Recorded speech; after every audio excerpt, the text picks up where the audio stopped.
Hello, I'm Chris Hartwell, and welcome to The Heartbeat, the place where I talk about just a few of the things that make this little guy tick. Today, I'm going to be talking about Robert Zemeckis' The Walk. Join me, won't you?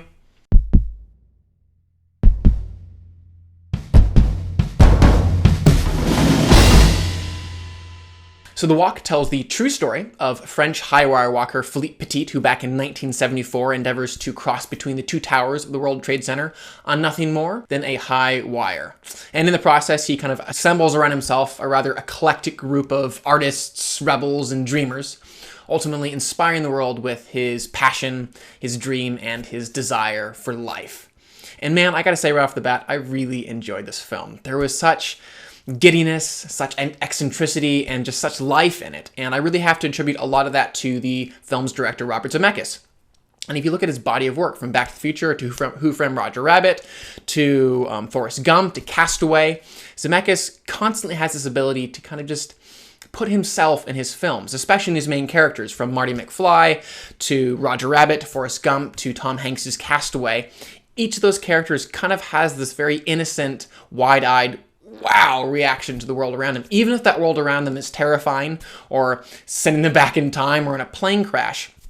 Each of them have such an optimistic way of looking at those different events. And Robert Zemeckis, once again, with The Walk, kind of presents as a character, in this case, a real person, Philippe Petit, who has that exact same optimistic outlook on life as he pursues this almost impossible dream. And speaking of the characters in these different films, I have to give props to Joseph Gordon-Levitt for turning in a great performance. I thought he did a really solid job in capturing Petit's kind of quirkiness and his eccentricities, but also just his unwavering drive to accomplish this dream. And he didn't get lost in the accent and in the wig and the contact lenses. And I really enjoyed the whole cast. Honestly, the ensemble that Mr. Zemeckis put around Joseph Gordon-Levitt was just great. Each of these characters had such distinct voices and personalities, and especially Annie. I really enjoyed the girlfriend character of Annie, played by Charlotte Le Bon. I thought she did a really great job kind of just grounding everything. I really believed everything that she did and why she did it. I also found it very interesting a few years back when I read this quote from Robert Zemeckis, which was, "Directing is waking up every morning, going to set, and compromising." And if you look at his visual style, that quote makes complete sense, because his visual style is so controlled and so precise and almost painterly in a lot of the ways, the way that he frames things, the colors that are in each of the images. And I can totally see him arriving on a set in the morning and it's raining, or the sun isn't quite in the right place, or whatever it might be, and this perfect vision that's in his head just doesn't quite click. And this whole idea also falls in line with Zemeckis' stint in the motion capture sandbox, where he did Polar Express, Beowulf, and A Christmas Carol.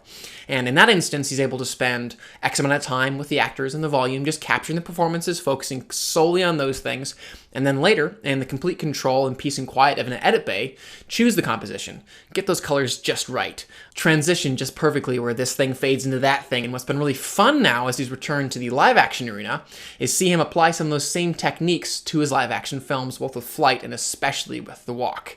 Really cool stuff. Which actually leads me to one of my primary negatives of the film, which is, as cool as those different techniques are, and as great as it is to see someone with just complete mastery and control of the image, there were moments where some of that controlledness, some of that contrivedness did feel like it was undercutting, this is a real event and this is a true story. And I'm not going to spoil exactly how it's used, but there is a narration that runs throughout the film.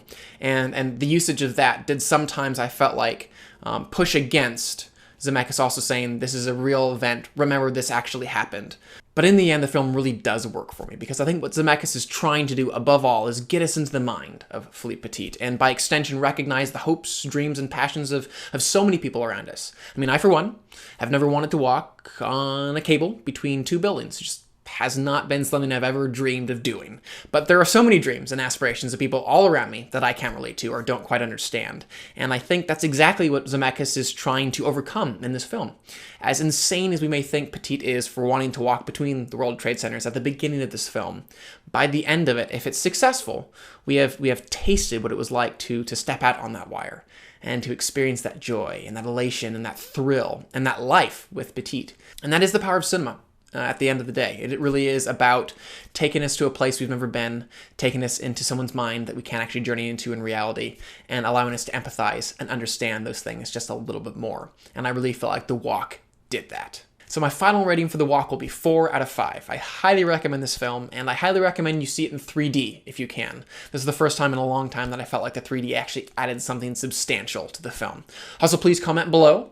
I would love to hear what you guys think. What were some of the elements that worked for you? What were some of the elements that didn't work for you? What were some of the standout moments, perhaps? Also, please do subscribe. I'm going to continue to review films and television here. My next review will be of Ridley Scott's The Martian, which I'm hoping to review later this week. Also, starting this Sunday night, I will start reviewing Season 2 of HBO's The Leftovers, so definitely stay tuned and up to date with all those things.